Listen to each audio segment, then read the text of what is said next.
करीमनगर में बीजेपी के रियासती सदर बंडी संजय की जानिब से मुलाजिमीन और टीचर्स के तबादलों के लिए जारी करदा जियो 317 मनसूख करने का मुतालबा करते हुए रात भर जागने वाले एहतजाजी प्रोग्राम यानी जागरण दीक्षा को पुलिस ने मुनक्किद होने नहीं दिया।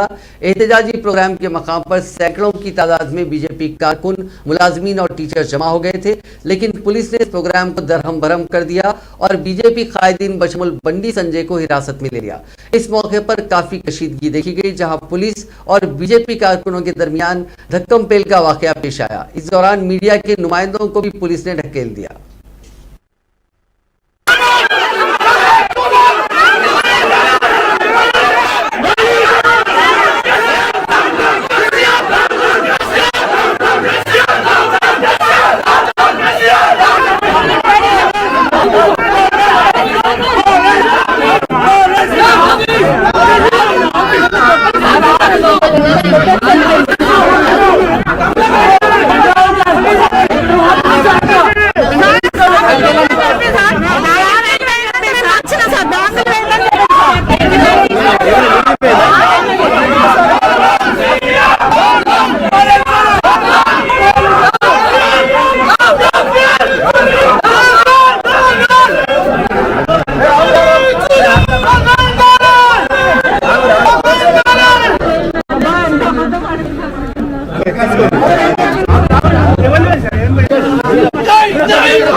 चलो